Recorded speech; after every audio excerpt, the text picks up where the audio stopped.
C'est parce qu'ils disent le feu ne nous touchera que pendant peu de jours, et ce qu'ils avaient pris l'habitude d'inventer les a trompés dans leur religion. Comment se comporteront-ils quand nous les rassemblerons le jour au sujet duquel il n'y a pas de doute, et que chaque âme sera payée intégralement selon son mérite, et elles ne seront pas lésées. Dis, ô Allah, Seigneur souverain, tu accordes la souveraineté à qui tu veux, et tu ôtes la souveraineté de qui tu veux. Tu élèves qui tu veux,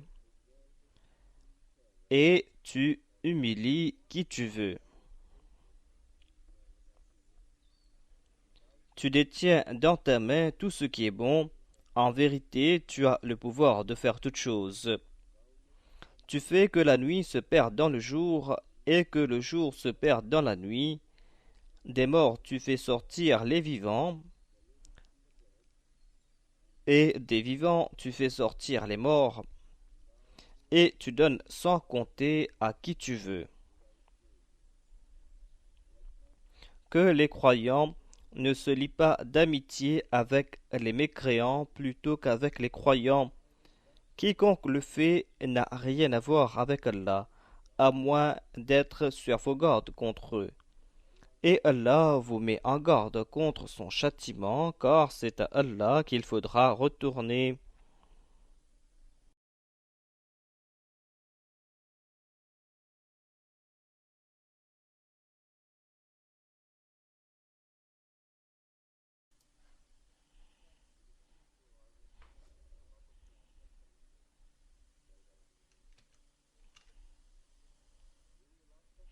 Au cours de la dernière session, j'ai déclaré que ce verset فَكَيْفَ إِذَا جَمَعْنَاهُمْ لِيَوْمٍ لَا رَيْبَ فِيهِ وَوُفِّيَتْ كُلُّ نَفْسٍ مَا كَسَبَتْ وَهُمْ لَا يُظْلَمُونَ, que ce verset s'applique à l'au-delà. Dans ce verset, il est dit: comment se comporteront-ils quand nous les rassemblerons le jour au sujet duquel il n'y a pas de doute? Mais comme je l'ai déclaré, ce verset a deux sens. Il y a une application ici et cela concerne ce qui va se passer ici en ce bas monde, et ce verset s'applique aussi à l'au-delà. J'ai répété ce verset car je ne me souviens pas si j'ai établi un lien avec le verset précédent par rapport à l'application de ce verset avec l'au-delà. Donc peut-être que j'ai parlé à propos de l'application de ce verset avec ce bas monde. Je ne me souviens pas si j'ai parlé à propos de l'au-delà.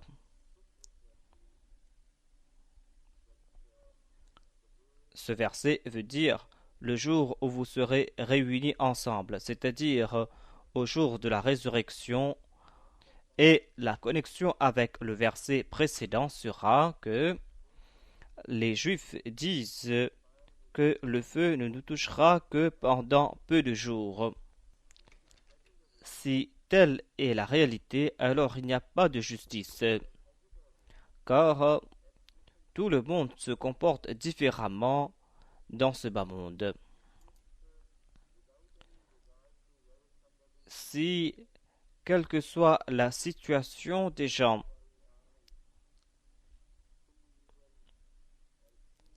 si il y a une personne qui est un fiefé pécheur ou qu'il a commis quelques péchés ici et là, si le châtiment ne dure que 3 jours, alors Dieu n'est pas juste.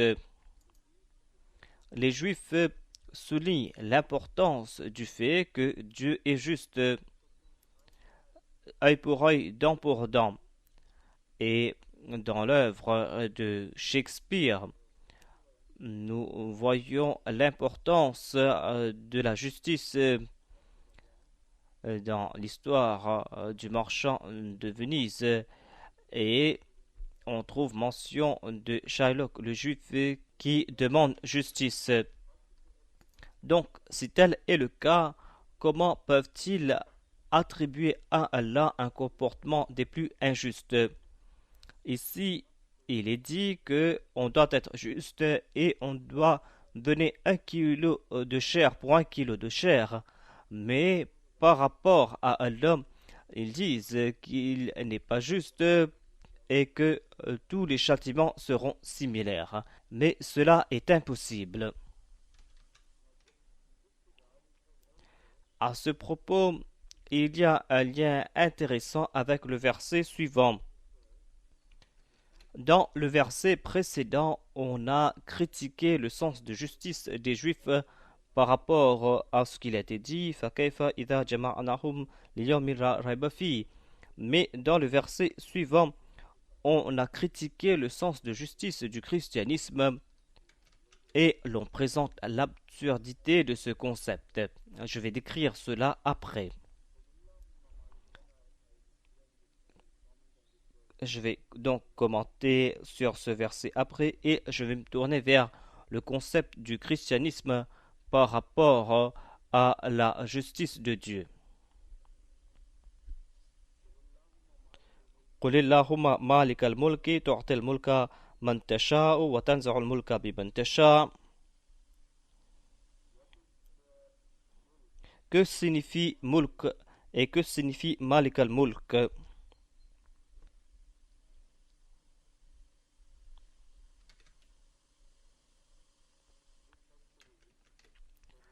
Donc, nous devons examiner cela de plus près. Et que signifie Watanzerol mulka mimantasha? Donc, j'ai présenté la traduction de ce verset, mais nous allons étudier davantage le terme mulk.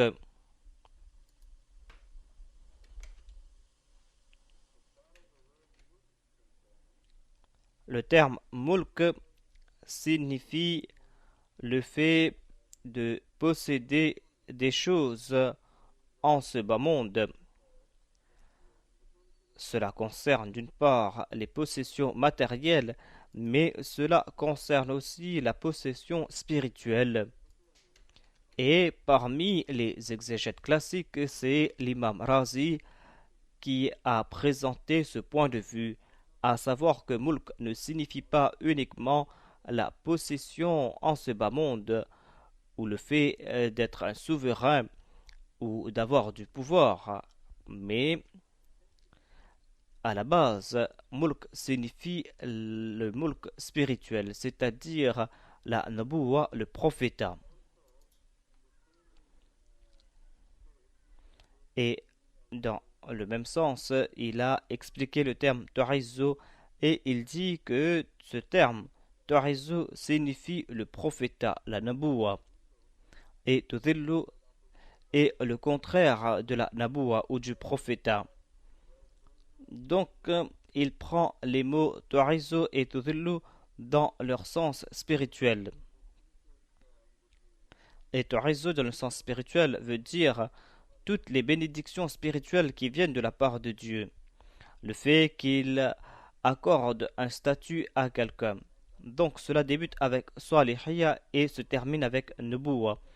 Donc l'application maximum de Torizo signifie qu'Allah accorde le statut de prophète à quelqu'un. Et Tudillu signifie d'autre part qu'Allah prive de direction une personne. Et la direction, comme on le sait, vient des prophètes. Et ces personnes elles-mêmes s'égarent. Voilà donc le sens général de ce verset tel qu'il a été expliqué par l'imam Razi. Le Saint-Coran explique cela davantage et le mot milk a un sens beaucoup plus large. Toute propriété, toute possession tombe sous le terme milk et mulk est une variation du mot milk et le mot malik a ces deux sens. Lorsque le terme malik est utilisé, il y a le sens de milk et de mulk et il est dit que le terme milk n'a pas le sens de mulk, mais dans certains cas, mulk peut avoir certains sens de milk. Surtout quand on applique ces deux termes à Dieu. Milk signifie entre autres la possession, posséder quelque chose, être le propriétaire de quelque chose, c'est-à-dire posséder un objet. Voilà ce que signifie milk. Et mulk, par contre, signifie la souveraineté, posséder du pouvoir, posséder un État. Apparemment, le terme milk a un sens moins vaste que mulk, mais le terme milk a une certaine intensité et une supériorité sur mulk. Mulk signifie le souverain, celui qui dirige un pays, mais le souverain ne possède pas le pays. Il est le maître, à savoir qu'il peut édicter des lois, il peut gouverner, mais il ne possède pas le pays en entier. Les sujets d'un pays ont leur propriété et le souverain n'a pas le droit de les déposséder. Si le souverain dépossède quelqu'un sans aucune raison, alors il sera un criminel, il sera injuste, car il l'a fait par la force et non pas parce qu'il avait le droit. Mais dans le terme milk, il n'y a pas question de souveraineté, mais il y a la question de la possession, c'est-à-dire le fait d'être propriétaire. Mais dans certains cas, on peut posséder quelque chose et avoir de la souveraineté. À propos de Dieu, il est dit mulk, et lorsque le mot mulk s'applique à Dieu, il y a ces deux sens, à savoir que Dieu n'est pas uniquement le souverain, mais il possède aussi toutes choses. Et cela a été expliqué dans le Saint-Coran. Dans l'expression que j'ai évoquée auparavant, Wama adraka ma yamuddin, yawma la tamliku nafsun li nafsin shay'a wal amru yawmaidhin lillah. Il est dit dans ce verset, comment peut-on vous expliquer le jour de Din?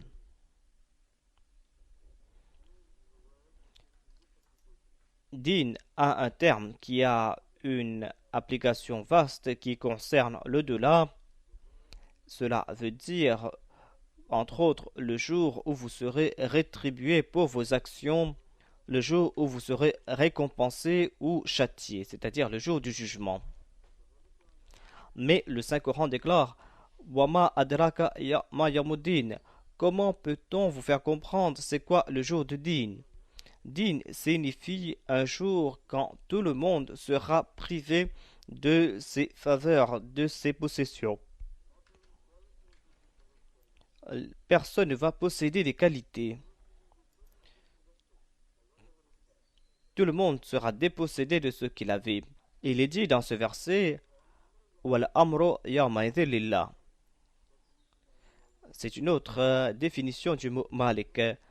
Non seulement que tout va retourner vers Dieu, mais la souveraineté aussi va retourner vers Dieu. Amr signifie la souveraineté. Donc c'est là une autre explication de ce mot. Donc quand j'ai dit que le mot mulk signifie la souveraineté par rapport à Allah, cela veut dire qu'il est le souverain parfait et il possède tout. قل اللهم مالك الملك تؤتي الملك من تشاء وتنزع الملك ممن تشاء. تنزع signifie prendre quelque chose. Prendre quelque chose de quelqu'un et l'offrir à un autre. Il y a le fait de prendre quelque chose par la force. C'est-à-dire lorsque vous êtes capable de prendre quelque chose, même si les autres l'aiment ou l'aiment pas. Dans ce cas, on utilise le terme nazar. Tanzar al-mulka mimman tasha signifie que tu as le pouvoir. Tu n'as pas à demander la permission de quelqu'un. Tu n'as pas à convaincre quelqu'un pour qu'il abandonne ses possessions. Tout cela t'appartient. Tu peux venir et prendre ce que tu veux. Le mulk, la souveraineté t'appartient. Lorsque tu décides de le faire, tu prends ses possessions. وتعز من تشاء et tu rehausses le statut de quelqu'un.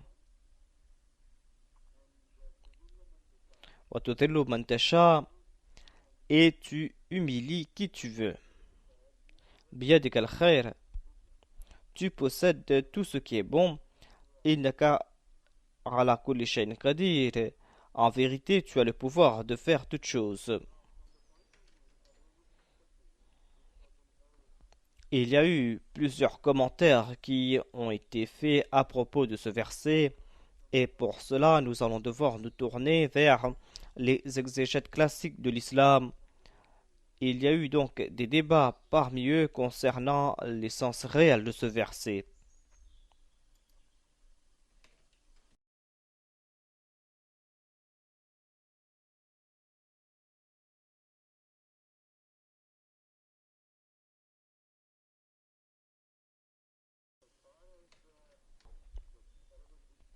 En ce qui concerne les explications présentées par les dictionnaires arabes, selon eux, le terme raza a deux inflexions possibles. La racine est la même, mais il y a deux inflexions. La racine est peut-être yorizu azan, et la racine peut être raza yarizu rizan. Dans ces deux cas, le passé sera raza, mais il y a quand même des différences mineures dans les sens de ces deux mots. Mais lorsque ce verbe est conjugué au futur, il peut y avoir des différences mineures entre ces mots de la même racine. Dans le cas de azan, le futur sera aza yaruzu.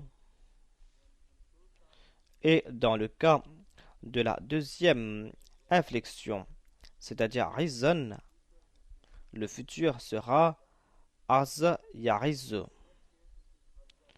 Donc dans le premier sens c'est aza yaruzu et dans le deuxième sens c'est aza yarizu. Et quelle est la différence entre azan et rizan?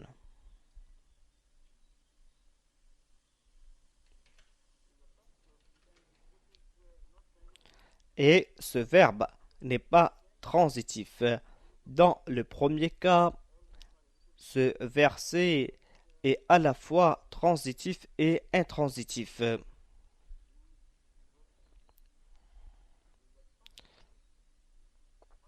Dans le cas du premier mot, azan, ce verbe est utilisé à la fois au sens transitif et intransitif. On l'utilise lorsque quelqu'un renforce un autre. Et les Arabes disent arzahu, c'est-à-dire il a renforcé l'autre. Et dans le sens intransitif, cela veut dire une personne qui a reçu les honneurs, une personne qui est respectée. Donc, dans ce cas, ce verbe sera intransitif. Et ce verbe est intransitif dans le sens que il était faible. Et pour la cause de la bienté et de l'unité, il a atteint ce niveau de l'honneur. Donc, il y a un état comparatif entre la position de cette personne. Apparemment, cette personne n'était pas honorable dans la société, alors que dans certains cas, on a pu lui accorder de l'honneur. Donc, ce mot est utilisé pour décrire l'état des prophètes.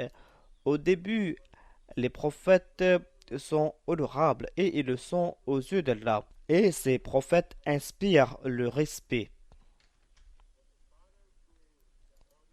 Mais aux yeux du monde, ces prophètes sont faibles et insignifiants au début. Et les prophètes n'ont pas de pouvoir face à leurs ennemis.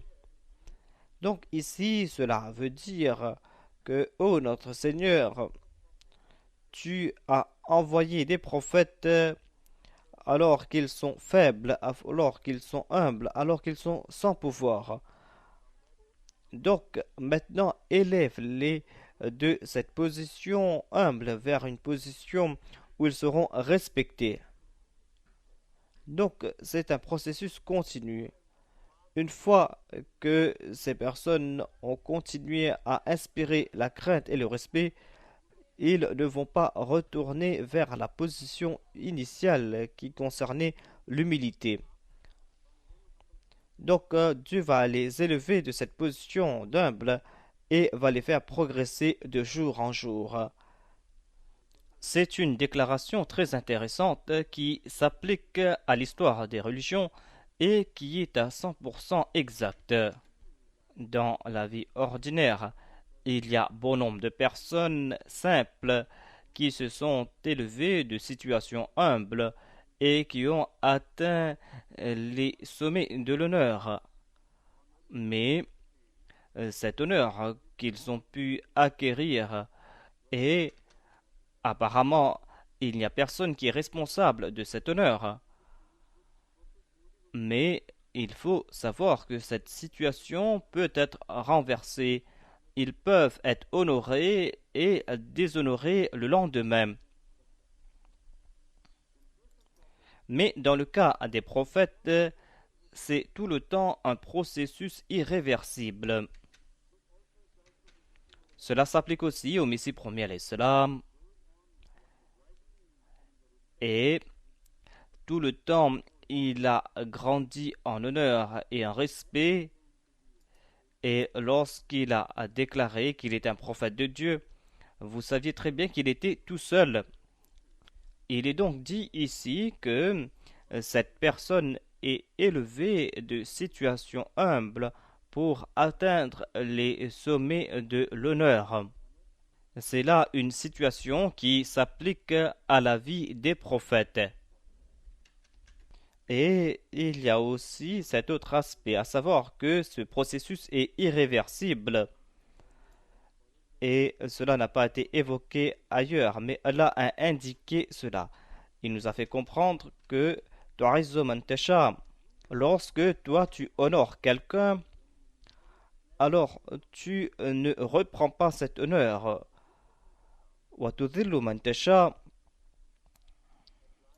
S'applique aux ennemis des prophètes.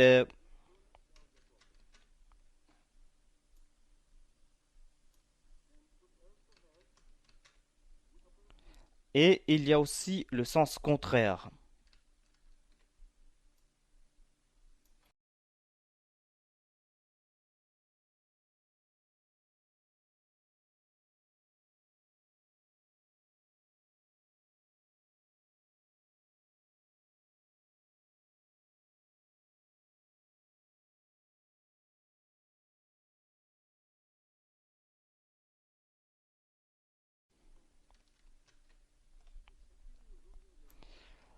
Ils continuent à perdre leur position et jamais vous n'allez constater après quelque temps qu'ils arrivent à retrouver leurs honneurs d'antan et que les prophètes sont retournés vers leur situation d'avant. Regardez par exemple l'histoire de l'islam. Tous les grands chefs mécois, à l'instar d'Abu Jahl, Shayba, Utba, c'étaient des personnes qui étaient très honorées dans la société arabe. Alors que le saint prophète Mohammed paix soit lui, quant à lui, était seul, il n'avait pas de soutien. Et il était méprisé par tout le monde. Et petit à petit, Dieu a rehaussé son niveau et l'a fait atteindre le statut le plus élevé. Et quant à ses opposants, ils ont tous perdu leur statut. Donc, dans les deux cas, ce fut une rue à sens unique. Il n'y a pas eu de retour jusqu'au temps où il n'y avait personne qui a voulu se lier ou être attribué avec Utba, Shayba ou Abu Jahl.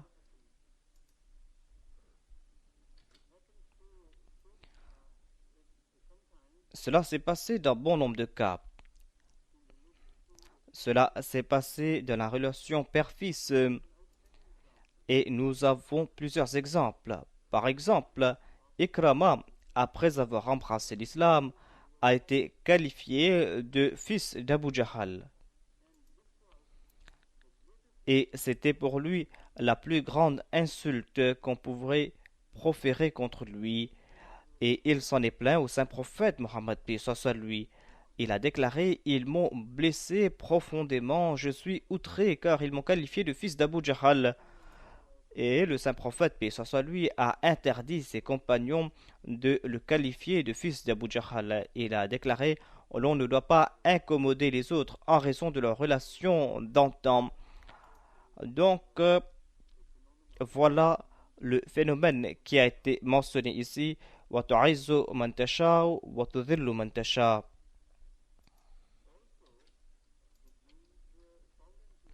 Et cela veut aussi dire la souveraineté ici-bas sur terre. Et le lien avec le verset précédent sera, c'est-à-dire le verset فَكَيْفَ إِذَا جَمَعْنَاهُمْ لِيَوْمٍ لَا رَيْبَ فِيهِ. Comment se comporteront-ils quand nous allons les rassembler le jour au sujet duquel il n'y a pas de doute, lorsqu'ils vont arriver à leur destinée,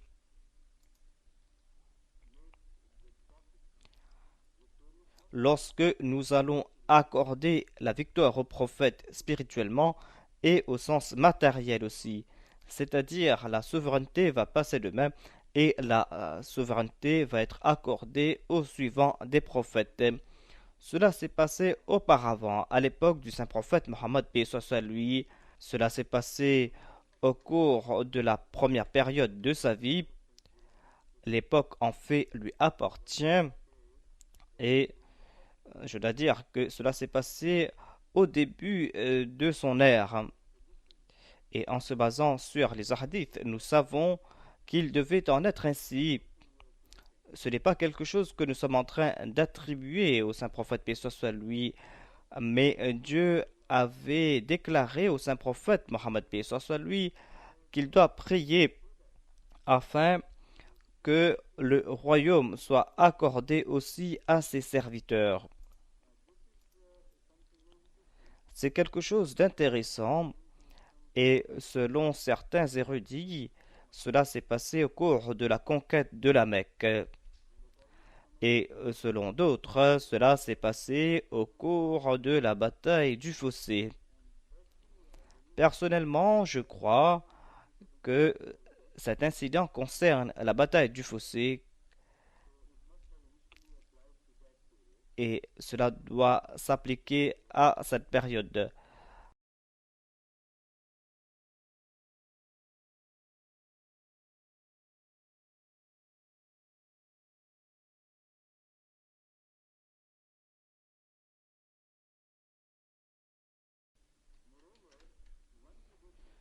De plus, il y a un hadith qui indique clairement que cette instruction fut donnée au saint prophète Mohammed paix soit lui avant la conquête de la Mecque, avant la victoire sur la Mecque. Et ce hadith, qui est bref, a été rapporté par Alama Jalaluddin Suyuti. Cela a été évoqué dans le Durri Mansour. Il déclare que l'ange Gabriel est venu voir le saint prophète Mohammed paix soit lui et lui a donné cette instruction, à savoir qu'il doit prier Allahumma Malik al-Mulk, c'est-à-dire ce verset que nous sommes en train de commenter ici. Il a déclaré que tu dois prier en ces termes, Qul Allahumma Malik al-Mulk, et il a déclaré que tu dois prier aussi Rabbi adkhilni mudkhala sidqin. Oh mon entrée, fasse que mon entrée soit une entrée de véridique. Donc cette deuxième prière, s'applique à la conquête de la Mecque. Donc cela a dû se passer avant la conquête de la Mecque. Car après la victoire, cet enseignement ou cette prière n'aura pas de sens. Cela démontre donc que ce verset précédent a trait à la bataille du fossé et peut-être que cela a été répété après, mais cet incident concerne en fait un jour au cours de la bataille du fossé. Quel fut cet incident? Je vais citer cela en détail. C'est Alama Razi qui a cité ce hadith au complet.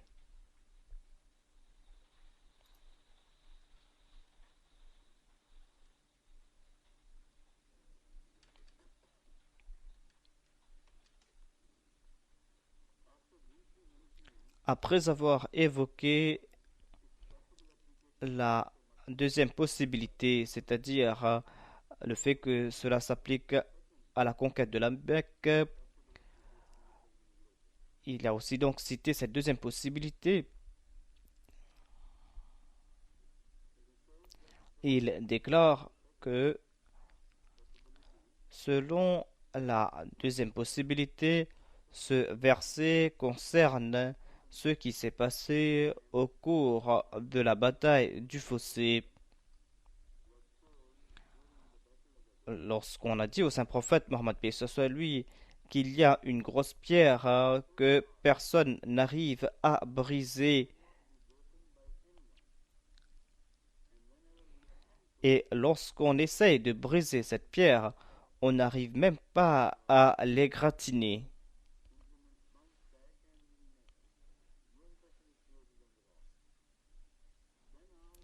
Le saint prophète Mohammed paix soit lui est parti dans cet endroit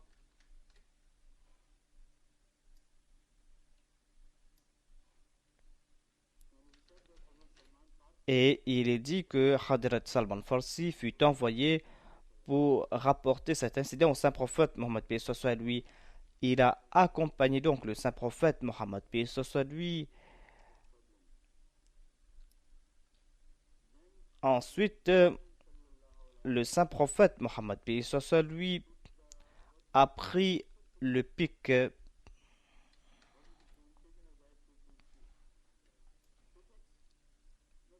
Sa sainteté est en train de demander le nom de l'objet qu'on utilise pour briser la pierre.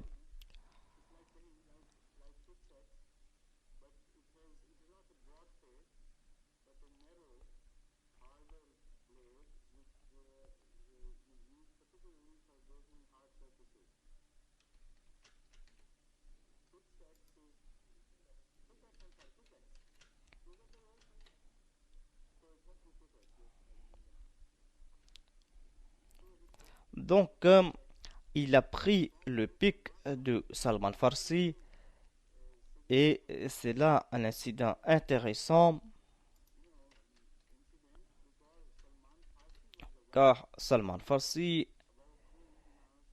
était la personne à propos de qui le saint prophète Mohammed lui a déclaré que de parmi ces gens, c'est-à-dire de parmi ses descendants, viendra sa deuxième venue.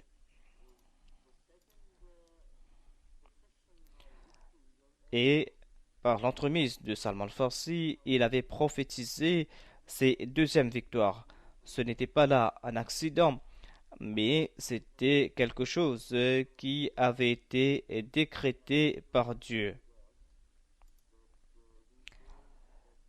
Et il a pris donc le pic de Salman Farsi afin de briser cette pierre.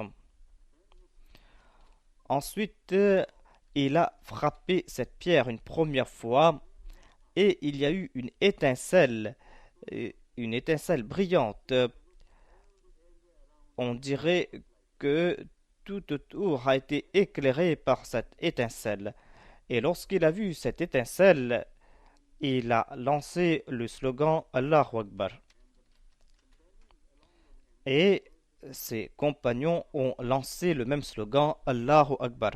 Ensuite, il a déclaré que dans cette étincelle, j'ai vu les palais de Hira.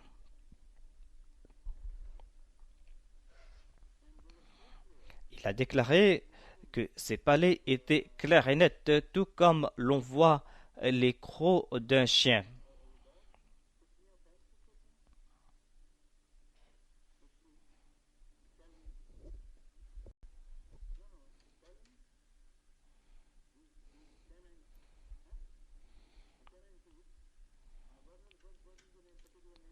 Quel est le nom donc de canines?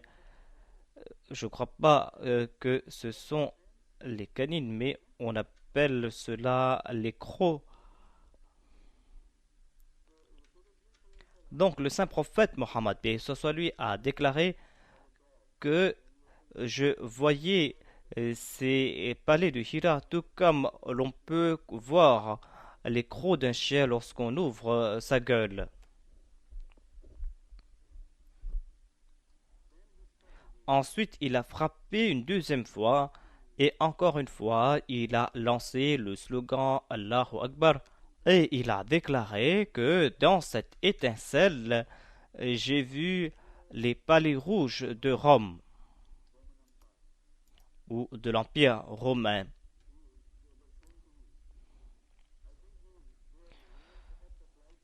Je pense que cela s'applique à Constantinople et pas Rome, car l'Empire romain était divisé en deux parties, la partie orientale et occidentale.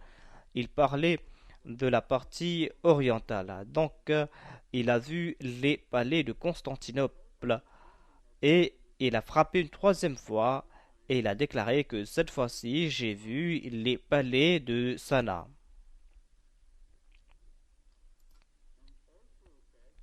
Et il a aussi déclaré que ce n'était pas uniquement une vision. L'ange Gabriel m'a fait savoir que ma Oumma, mes suivants, vont conquérir ces endroits.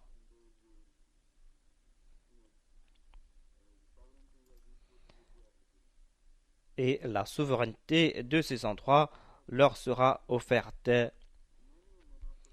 Et bon nombre de munafikin, d'hypocrites qui se passaient pour des musulmans, ont commencé à se gausser et ceux parmi les mécréants qui ont entendu à ce propos ont commencé à se moquer des musulmans et du saint prophète Mohammed paix soit lui. Ils ont dit que les musulmans sont si faibles qu'ils n'arrivent pas à se défendre ouvertement et ils ont dû creuser une tranchée pour se protéger de l'assaut de l'ennemi.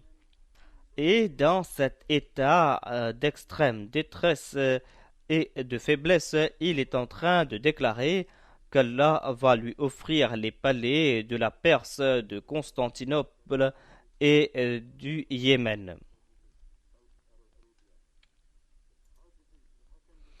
Comment cela peut-il se passer? Donc, les ennemis de l'islam étaient en train de se moquer des musulmans. Et Allah a envoyé l'ange Gabriel au saint prophète Mohammed paix soit lui et il lui a demandé de prier en ce sens. Allahumma malik al-mulki tu'til mulka man tasha'u wa tanzi'u al-mulka mimman tasha'u wa tu'izzu man tasha'u wa tudhillu man tasha'u. Donc c'était là la réponse à leur sarcasme.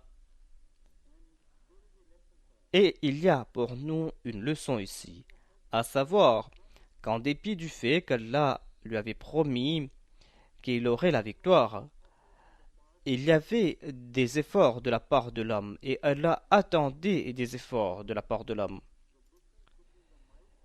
Et puisque la différence entre les deux parties était si grande, puisque le rapport de force n'était pas égal, c'est pour cette raison qu'Allah lui a demandé de prier et que c'est ta prière qui va apporter ces victoires. Et dans le Saint-Coran, nous voyons que le terme qul est utilisé et qul est utilisé au singulier. C'est vrai que par l'entremise du saint prophète, paix soit lui, nous devons aussi prier, mais ici l'emphase est sur la prière du saint prophète Mohammed, paix soit lui. Il était responsable de l'accomplissement de ces prophéties, des prophéties qui avaient l'air impossibles à son époque. Tout comme aujourd'hui, l'on dit que le Messie premier l'Islam a reçu des révélations que ses suivants vont s'éparpiller comme des grains de sable en Russie. Lorsqu'on dit cela, les gens vont rire et vont se moquer de nous. Ils déclarent que vous n'avez même pas de pouvoir dans votre pays et vous êtes en train de parler de la Russie, du fait que l'Ahmadiyya va se répandre en Russie comme des particules de sable. Les musulmans à l'époque du saint prophète paix soit lui vivaient dans la même situation. Donc lorsqu'on compare notre situation à la situation des musulmans d'alors, le ratio est le même, car il y avait de grands empires. Le monde était divisé en deux parties et, et le plus grand empire en Occident était l'empire romain et à l'est il y avait l'empire perse. Allah lui a demandé de prier et il devait prier seul. Cela veut dire que c'était grâce à la prière du saint prophète Mohammed soit lui qu'ils ont eu cette victoire. Et il était très proche de Dieu. Et cela nous enseigne une grande leçon d'humilité, à savoir, en dépit du fait que nous avons eu de grandes promesses, nous ne devons pas accepter cela tel quel. Le saint prophète Mohammed, soit lui qui était le plus proche de Dieu, lui, il devait participer dans cette victoire qui lui était promise. Alors comment peut-on nous attendre que l'on va nous accorder la victoire sur un plateau d'argent sans faire d'effort? Donc, nous devons faire de notre mieux. Et le rôle le plus important ici, c'est le rôle de la prière.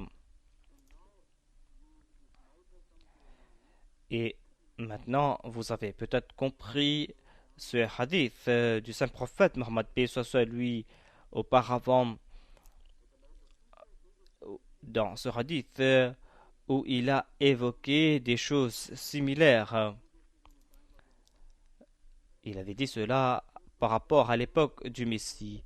Il a déclaré qu'Allah va révéler au Messie en disant qu'il ne doit pas penser à se battre physiquement contre les deux superpuissances qu'Allah a créées. Ces deux superpuissances seront créées dans les derniers temps et Allah va l'informer que personne n'a le pouvoir de vaincre physiquement, matériellement ces superpuissances qu'Allah a créées pour un but spécifique. Donc, comment avoir la victoire? La victoire, vous allez l'avoir lorsque vous allez vous réfugier dans les montagnes et lorsque vous allez prier. Et vous aurez cette victoire grâce à la prière. Donc, on nous a promis que la prière du Messie premier salam va apporter ce miracle qui a l'air impossible.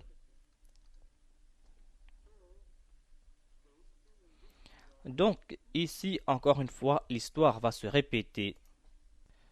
Je pense que la prière du saint prophète Mohammed paix soit lui s'applique à la première partie et à la deuxième partie de sa Ummah. Mais au cours de la deuxième période, il y a aussi sa deuxième venue, c'est-à-dire il y aura la venue du Messie, car il est dit que sa prière sera acceptée et ces deux grands empires seront vaincus et la souveraineté sera accordée aux serviteurs du Messie, c'est-à-dire les serviteurs du saint prophète Mohammed paix soit lui.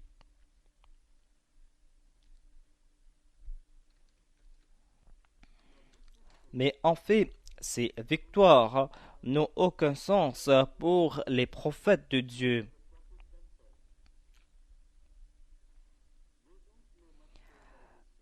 Les prophètes de Dieu ne soulignent pas l'importance de ces victoires. Ils désirent ardemment la victoire spirituelle et la proximité de Dieu, et cela leur suffit. C'est pour cette raison que le saint prophète Mohammed paix soit lui a déclaré que ces victoires seront accordées à tes suivants dans le futur et pas au cours de ta vie. Au cours de la vie du saint prophète Mohammed paix soit lui, ces prophéties ne se sont pas accomplies. Si ces victoires avaient de l'importance aux yeux du saint prophète Mohammed paix soit lui, alors cette promesse aurait dû s'accomplir au cours de sa vie. Mais cela ne s'est pas passé ainsi. Similairement, le Messie premier l'Islam a eu des révélations concernant cette victoire, une victoire qui aura lieu plus tard dans le futur. Donc voilà comment Dieu est juste. Il accorde aux hommes ce qu'ils désirent le plus. Dans la dernière partie d'une religion, les gens se tournent vers les avantages matériels et ils se tournent vers la gloire matérielle au lieu de la gloire spirituelle. Mais heureux sont ceux qui se tournent vers cette gloire spirituelle. Donc, lorsque cette promesse est accomplie pour le saint prophète Mohammed paix soit lui, il en fut ainsi. Par exemple, Hadrat Abu Huraira radhiyallahu avait reçu le mouchoir de Khosroès, le roi de Perse.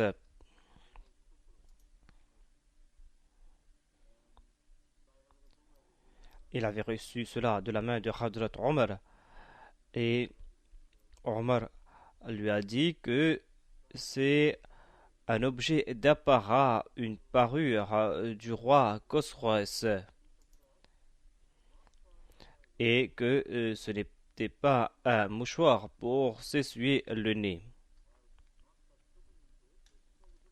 C'était donc une parure comme une pochette de ce petit mouchoir fin que l'on dispose dans la poche de poitrine pour l'orner.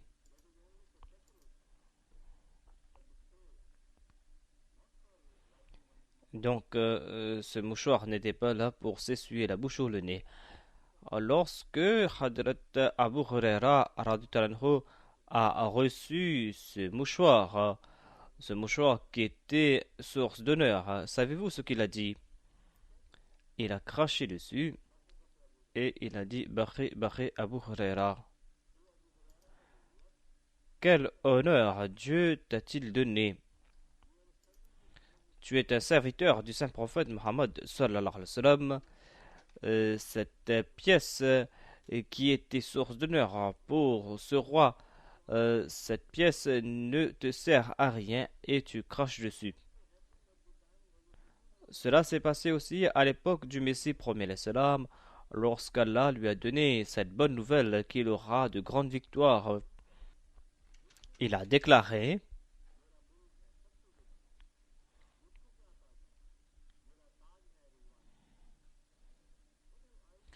qu'ai-je à faire avec ces empires et ces pouvoirs? Je ne suis point intéressé. Mon pays à moi est complètement différent. Il déclare aussi: qu'ai-je à faire avec ces couronnes?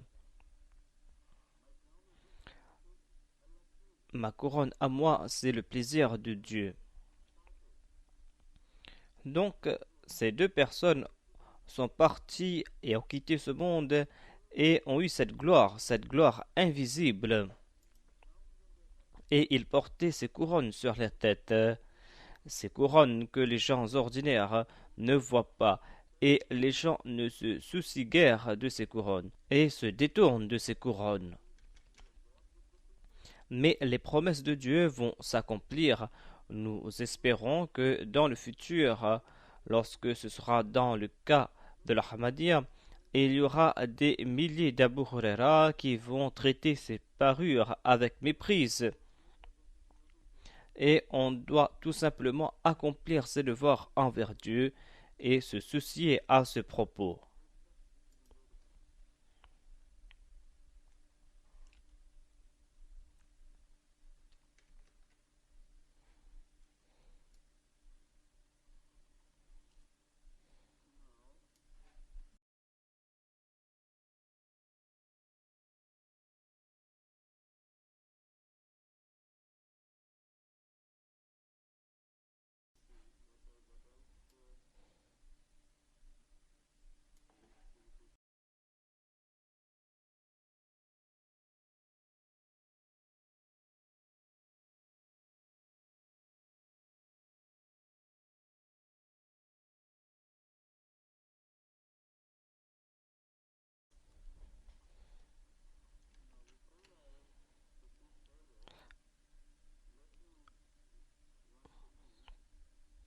Avant de continuer, je vais expliquer le contexte et la relation entre ce verset et le verset précédent.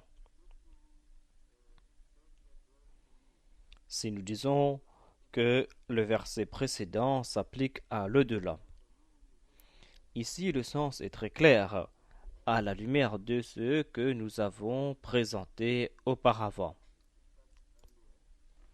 Donc il y a un fil continu et tous ces versets s'appliquent aux choses de ce bas monde. Et j'ai cité le saint prophète Mohammed, paix soit sur lui. Nous ne sommes pas en train de mettre des paroles dans la bouche du Saint-Coran. Voilà ce que le saint prophète, paix soit sur lui, a déclaré. C'est-à-dire, ces versets s'appliquent aussi à ce bas monde et pas uniquement à l'au-delà. Donc, le sens le plus important est la naboua. Et dans ce contexte, ce verset veut dire que les juifs et les chrétiens considèrent que le prophétat ou la naboua est leur propriété, comme s'ils possèdent ces qualités pour tout le temps, comme si c'est leur chasse gardée. Et ils disent, comment est-il possible que ce qui a été confié aux Israélites soit transmis aux Korachites de l'Arabie. Voilà ce qu'ils ont déclaré. Allah déclare que Dieu est Malik, Dieu est le souverain. Il est à la fois le propriétaire et le souverain, et c'est à lui d'accorder cela à qui il veut l'accorder, et c'est à lui de décider de qui il va prendre le prophétat. Donc, en ce sens, cette application sera collective. Car si vous essayez d'appliquer ces significations aux individus, vous n'allez pas trouver de sens. Car lorsqu'Allah accorde le prophétat à quelqu'un, à une personne, il ne reprend pas cette grâce. Donc quand je dis le prophétat, et le fait qu'il a dit Tordel mulk liman tasha, cela ne veut pas dire que lorsque tu le veux, tu accordes le prophétat à une personne et lorsque tu le veux, tu reprends cette grâce de lui. Car cela ne s'est pas passé dans l'histoire de la religion, à savoir qu'Allah octroie cet honneur à quelqu'un et qu'il le reprend. Donc, Tu'izzu man tasha a un aspect permanent. Il accorde cette grâce de façon permanente et cette grâce ne fait qu'amplifier. Ici donc je parle d'un aspect collectif de ce verset. Cela veut tout simplement dire que Dieu est le propriétaire et il est le souverain. Et c'est lui qui décide à qui il va accorder cette grâce et c'est lui qui décide de qui il va reprendre cette grâce.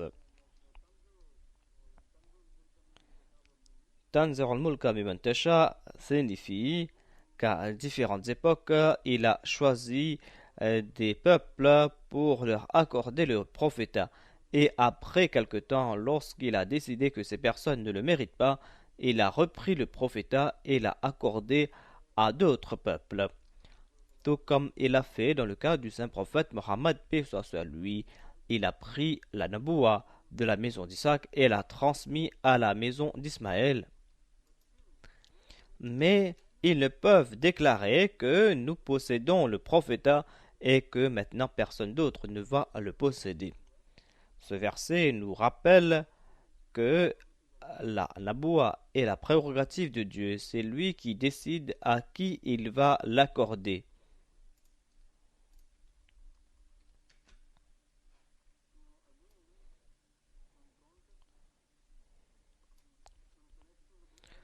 À propos du verset précédent, j'avais déclaré que il était dit aux Juifs que votre concept de justice, lorsque vous l'appliquez à vous, il est parfait. Mais lorsque vous l'appliquez à Dieu, ce sens de justice n'a aucun sens. Ce verset donc parle du christianisme. Comment cela? Le Messie premier l'Islam, au cours de ses débats, a souligné l'attribut de Malik de Dieu.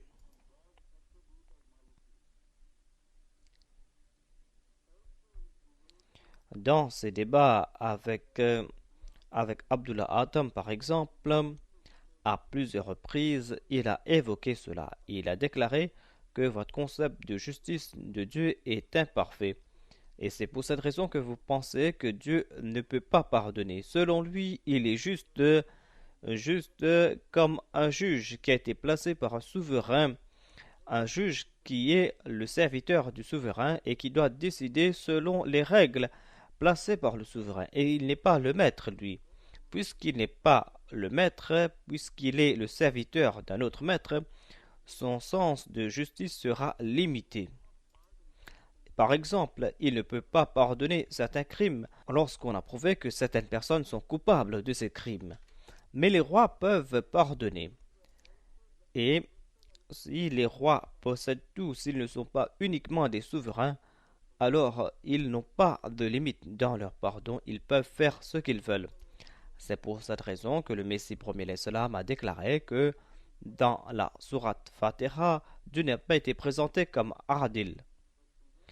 Dieu a été présenté comme Malik, celui qui est le propriétaire, celui qui est le souverain sur tout. Donc, pourquoi dire qu'il ne peut pas pardonner? Et puisque c'est le thème central de cette sourate, surtout puisqu'on est en train de parler du christianisme, et on a aussi évoqué le judaïsme aussi, mais puisqu'en général on parle du christianisme, dans ce verset donc, où il est dit قل اللهم مالك الملك تؤتي الملك من تشاء وتنزع الملك ممن تشاء. Ce verset donc souligne l'attribut malikia de Dieu. Il est dit: comment les chrétiens peuvent-ils croire que Dieu n'a pas le pouvoir de pardonner les péchés des hommes? Dieu a démontré qu'il est le propriétaire de toutes choses. Regardez l'histoire de l'humanité, regardez comment les choses se comportent dans la nature.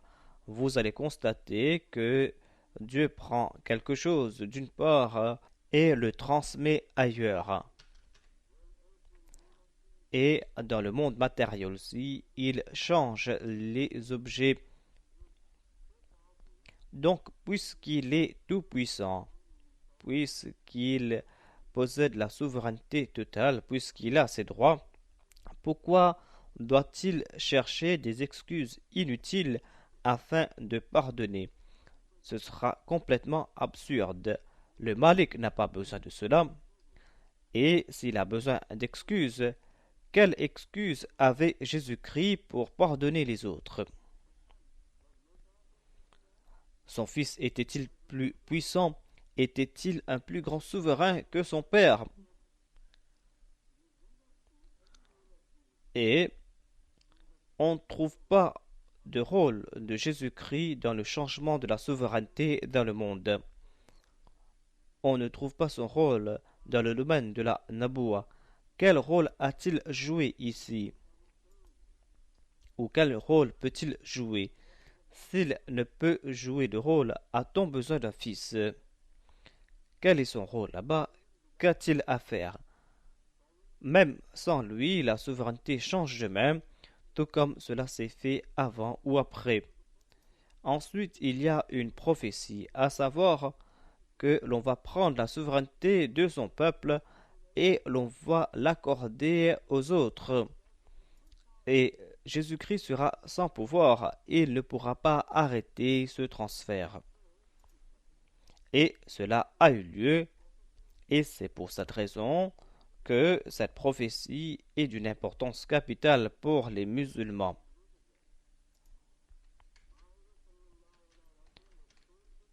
Le saint prophète, paix soit lui, avait reçu cette nouvelle, à savoir que le pouvoir de Constantinople va être offert à son peuple, et il a informé les gens de cela lorsqu'il était le plus faible parmi les Arabes. Même parmi les Arabes, il était le plus faible, et il était la risée des gens de son époque. Et lorsque cela s'est passé, personne n'a pu changer cela. Cela démontre donc que son Dieu a cette souveraineté absolue, et les suivants de Jésus-Christ n'avaient pas de pouvoir du tout.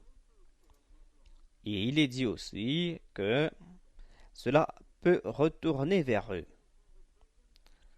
mais cela sera repris de leurs mains de nouveau et sera confié aux suivants du saint prophète Mohammed paix soit sur lui. Les versets suivants vont parler à ce propos.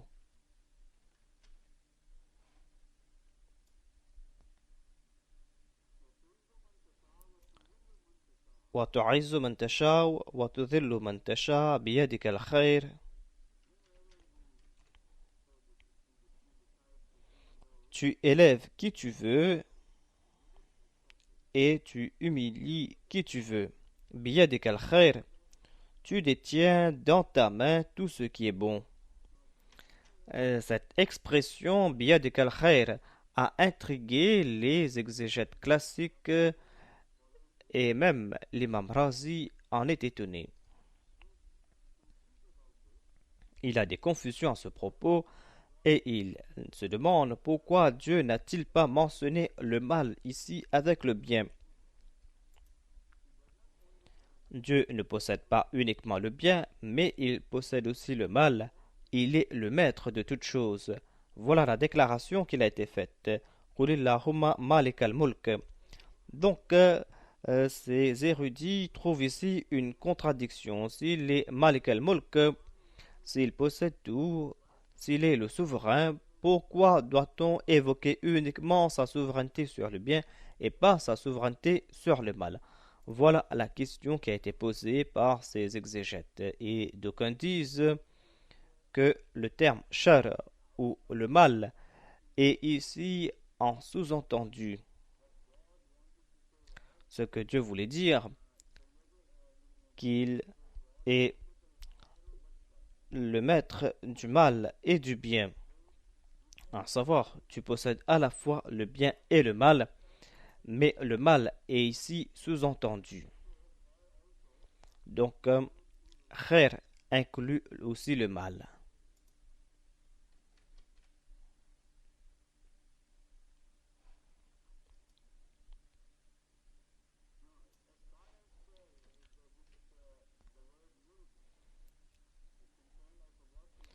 J'ai oublié de mentionner un point concernant le terme mulk. Ce n'est pas là l'interprétation de l'imam Razi, à savoir que mulk signifie aussi la naboua ou le prophétat, mais son point de vue est basé sur une tradition ou un hadith de Hadrat ibn Abbas. C'est lui qui, le premier, a évoqué ce sujet, à savoir que Mulk signifie la Naboua aussi. Et le saint prophète Mohammed lui avait prié pour Ibn Abbas pour qu'Allah lui octroie une connaissance profonde du Saint-Coran.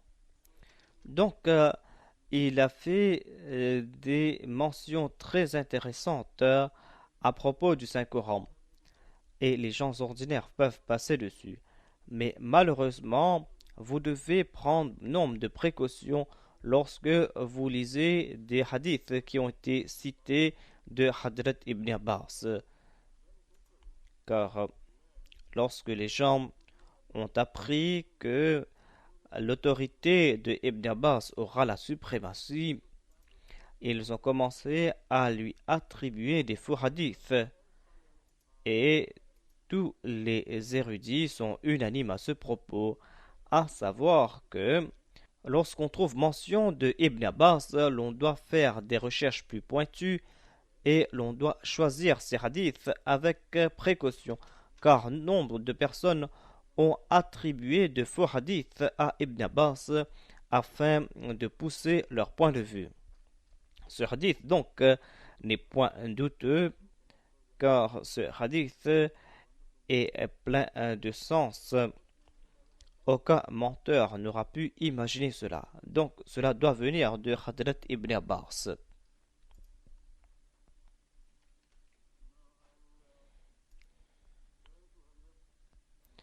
Maintenant, je vais me tourner vers l'imam Razi de nouveau et je vais présenter ses objections à propos du terme khair.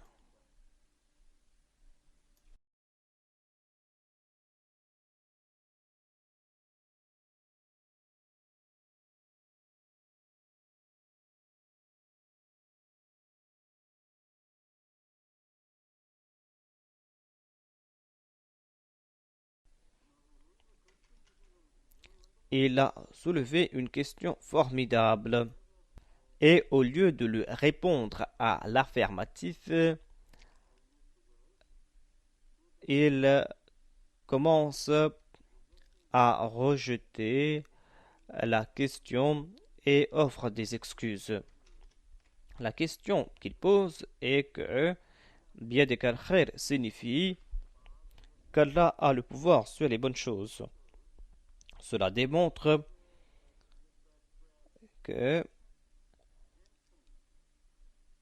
le péché et le rejet n'ont pas été créés par Dieu. Et cela lui semble étrange.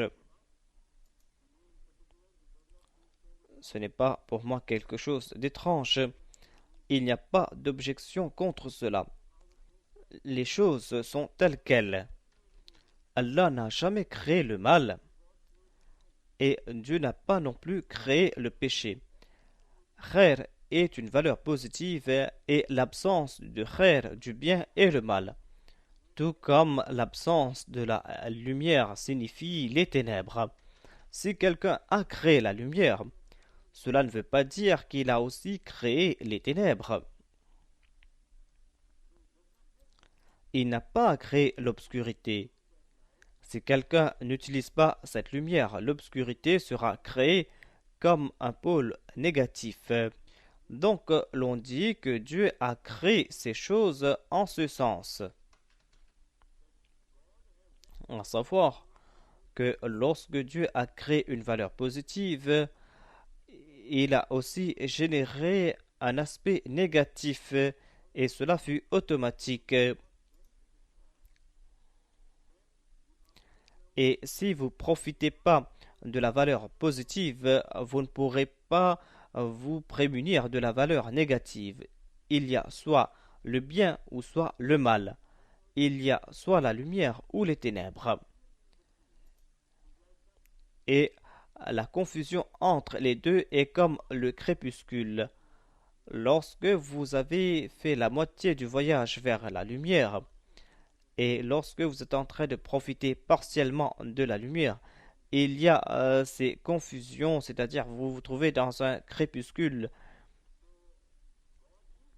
Donc Dieu est le créateur du bien. Il n'a pas à créer le mal, car lorsque le bien n'est pas là, c'est le mal qui est présent.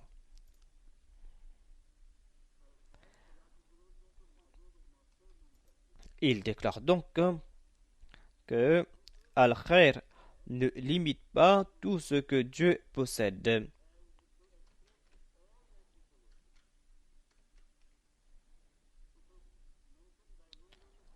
Il déclare que c'est là un exemple, à savoir qu'il possède tel khair, il possède telle valeur positive. Et cela ne rejette pas le fait qu'il y a aussi le mal, ou soit le shar. Il possède tout comme le khair, comme le bien. Voilà ce que déclare l'imam Razi afin d'éviter ce dilemme, à savoir qu'on dit que Dieu a uniquement créé le bien. Et si l'on dit que Dieu a créé uniquement le bien, que faire du mal? Pourquoi ont-ils peur de cela? Ils ont peur de cela à cause du concept du dualisme. Les zoroastriens, par exemple, croient qu'il y avait deux dieux. Il y avait le dieu du bien et ensuite le dieu du mal. Un des dieux avait créé la lumière et l'autre les ténèbres. Donc les musulmans avaient peur de tomber dans le piège des zoroastriens. Et s'ils soulignent le fait que Dieu a uniquement créé le bien, ils pensaient que automatiquement les gens vont se tourner vers les zoroastriens en disant qu'ils avaient raison, à savoir qu'il doit y avoir un autre créateur, le créateur du mal, c'est-à-dire Satan. Donc on va devoir accepter deux créateurs qui ont deux pouvoirs différents. En fait, Dieu avait créé un seul pôle et l'autre a commencé à exister automatiquement.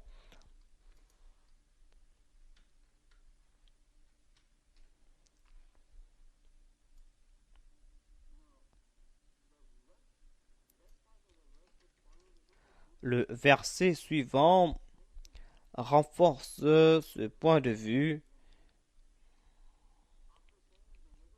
Après avoir dit Biyadik al-Khair, il déclare Innaka ala kulli shay'in qadir. En vérité, tu as le pouvoir de faire toute chose. Posséder le khair suffit de rendre quelqu'un puissant. Si vous possédez la valeur positive, vous pouvez jouer avec les valeurs positives et apparemment il y aura d'autres valeurs positives qui vont venir. Et si vous réduisez ces valeurs positives, il y aura aussi les ténèbres qui vont augmenter réciproquement. Et si vous enlevez la lumière totalement, les ténèbres seront là. Afin d'exprimer cela, le verset suivant déclare تولج الليل في النهار وتولج النهار في الليل. C'est vrai que Dieu possède le bien, mais il fait que la nuit se perde dans le jour. Et il fait que le jour se perde dans la nuit. Ici, certains traducteurs ont traduit ce verset de façon complètement différente comparée aux autres traducteurs. Certains disent que tous les layla fi nahari signifie que tu transformes la nuit en jour, et d'autres disent que tu transformes le jour en nuit. Par exemple, Chaudhry Zafullah Khan Saheb a traduit cela que tu transformes le jour en nuit et ensuite la nuit en jour. Dans cette traduction, la traduction de Malik Ghulam Farid, il a présenté un point de vue contraire. Il déclare tu fais que la nuit se perde dans le jour, c'est-à-dire tu transformes la nuit en jour et non pas le jour en nuit. Et c'est ainsi que cela doit être traduit. Car dans toute l'expression, Allah souligne l'importance des valeurs positives et non pas l'importance des valeurs négatives. Par exemple, dans la deuxième partie, il déclare وَتُخْرِجُ الْحَيَّ مِنَ الْمَيِّتِ.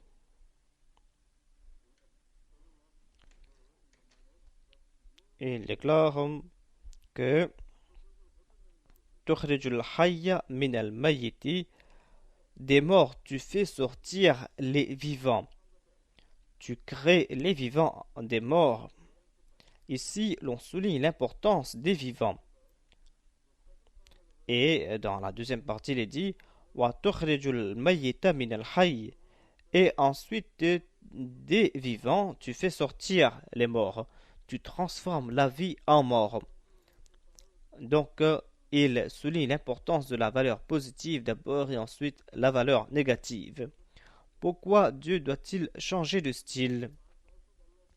Pourquoi a-t-il déclaré qu'il transforme le jour en nuit? Et pourquoi doit-il souligner l'importance de la nuit?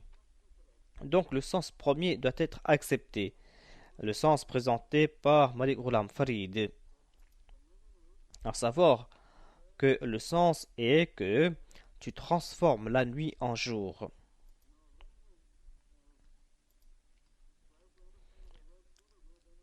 Lorsque l'on comprend le terme tous les jours, vous allez voir pourquoi il y avait toute cette confusion. Walaja signifie faire entrer quelque chose en quelque chose d'autre. Ceux qui pensent que transformer la nuit en jour, ils déclarent que Dieu est en train de nous faire comprendre que Dieu a pris la nuit et l'a placée dans le jour et le jour a été déplacé par la nuit.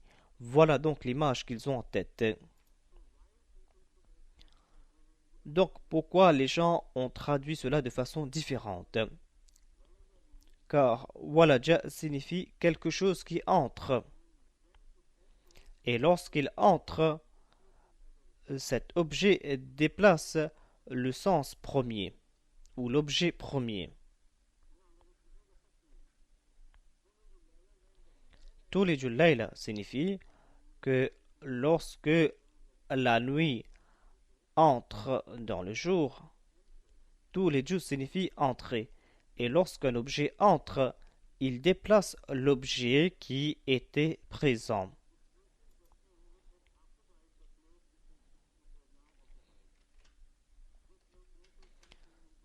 Si vous faites entrer quelque chose dans cette tasse, cet objet va déplacer ce qu'il y avait dans la tasse. Donc il déclare que l'ail ou les ténèbres, lorsqu'ils pénètrent le jour, les ténèbres doivent déplacer le jour.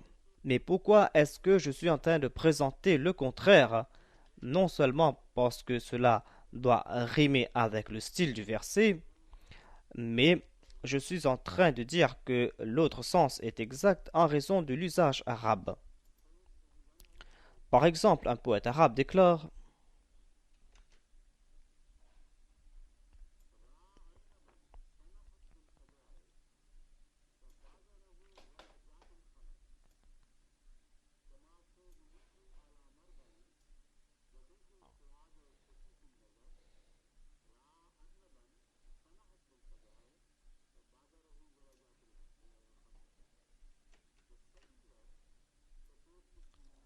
le deuxième vers soutient le sens que j'ai présenté, le sens présenté aussi par Malik Ghulam Farid. Il déclare que j'ai vu un aigle assis sur un rocher et l'aigle a vu un lapin. Un lapin qui sort dans la savane alors qu'il était auparavant entouré de buissons. L'aigle a donc fondu sur le lapin. Et l'aigle était si rapide qu'il a pu attraper le lapin avant que le lapin puisse disparaître dans les buissons.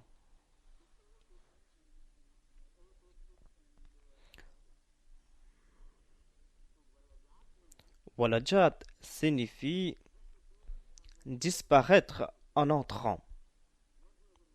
et non pas le contraire. Le sujet qui entre dans le buisson a disparu et le lapin n'a pas déplacé le buisson et n'a pas fait disparaître le buisson. Voilà donc l'usage classique. Et puisque le principe en place est que l'usage classique doit être utilisé pour expliquer l'essence du Coran, car le Saint-Coran a été révélé dans la langue classique, c'est pour cette raison qu'ici, le sens est que lorsque la nuit entre dans le jour, la nuit disparaît. Et lorsqu'il est dit que lorsque le jour entre dans la nuit, c'est le jour qui disparaît. Apparemment, l'aile est utilisée en premier, mais l'expression est la même, à savoir, c'est Allah qui fait disparaître la nuit. Il fait disparaître la nuit dans le jour, c'est-à-dire le jour se lève et la nuit disparaît. Et Watulijun Nahara fi layl signifie le contraire. C'est-à-dire, ô notre Seigneur, tu fais disparaître le jour dans la nuit. Voilà donc Dieu, Dieu qui possède tout.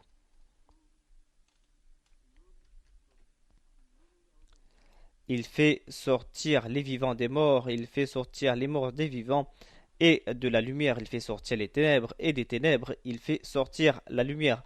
Et il fait tout ça tout seul, et il n'a pas besoin de fils, c'est-à-dire, il est le maître absolu. C'est pour cette raison donc que tout cela est dans le contexte de ce qui a été dit avant, et cela s'applique entre autres au concept du christianisme, et cela nous donne des arguments pour contrecarrer leurs arguments. Mais ce qui est intéressant, c'est que ce verset est la risée des érudits chrétiens. Il déclare que ce verset, Kulillahumma malik al-mulk, et les versets suivants, c'est-à-dire Tulijun layla fin nahari, il déclare que tous ces versets sont hors contexte.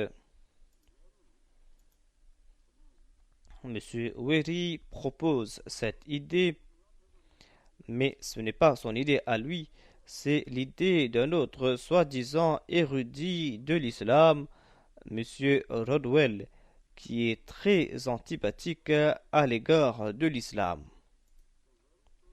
Donc Monsieur Weri est en train de citer Rodwell, qui déclare que, selon lui, ce verset, Qulillahumma malik al-mulki, ce verset n'a pas le droit d'être ici. Ce verset est hors contexte, selon eux, car il n'y a pas de lien entre les sujets présentés avant ou après, et selon eux, il est indéniable que ce verset est perdu ici, dans cet endroit. Et selon M. Rodwell, peut-être ce verset a-t-il été révélé à la Mecque et que ce verset a été révélé dans la sourate Al-Mulk. Cette sourate où il est dit Tabarakalladhi biyadihi al-mulk wa huwa ala kulli shay'in qadir, et que ce verset doit venir après cette sourate ou dans cette sourate. Donc, tous les compagnons du Saint-Prophète Mohammed, paix soit lui, ceux qui lisaient le Saint-Coran, ont oublié cela et ont placé cela ici, et c'est M. Rodwell qui a constaté qu'il y a eu une erreur. Il n'a pas compris la relation avec le contexte. Comme je l'ai déclaré, il y a ici double relation. Et il y a plusieurs relations entre ce verset et les autres versets. Ces versets sont liés les uns les autres et concernent le sujet évoqué auparavant et le sujet qui va suivre après.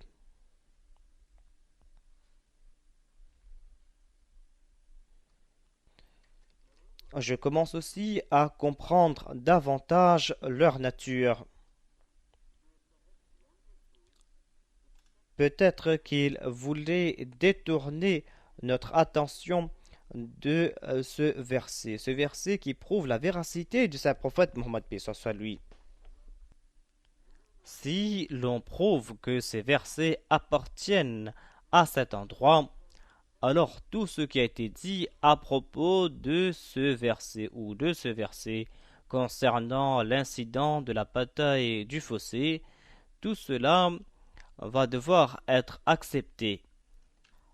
Et puisqu'il s'y trouve une prophétie qui a été accomplie plus tard, ils étaient donc très troublés en raison de cet incident et ils n'ont pas pu comprendre comment ce verset a été révélé pour la bataille du fossé et comment ce verset s'applique à cet incident et comment on a évoqué cette prophétie qui s'est réalisée après.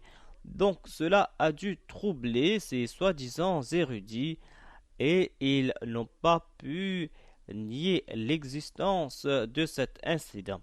Cet incident qui a été rapporté par différentes personnes.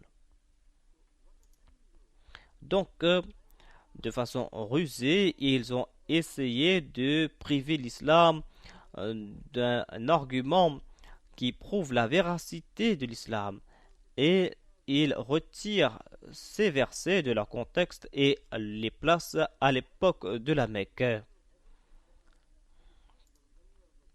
Je ne pense pas du mal de ces gens, mais je connais leur nature.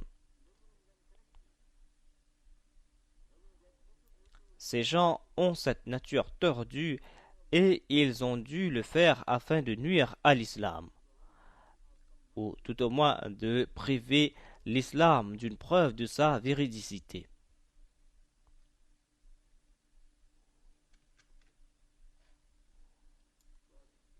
Donc je crois que nous allons nous arrêter là. Il est presque 9 heures moins le quart et Inch'Allah, on va reprendre cela après-demain. Et on va évoquer le verset Tulijul layla fin nahari. On n'a pas encore étudié complètement ce verset et à partir d'après-demain, on va reprendre ce verset.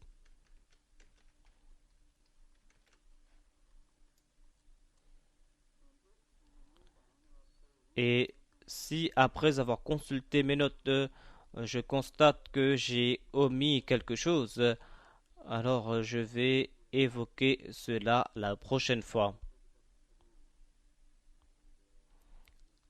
Et on va reprendre avec l'étude de ce verset. Donc nous allons partir directement à la mosquée pour la prière.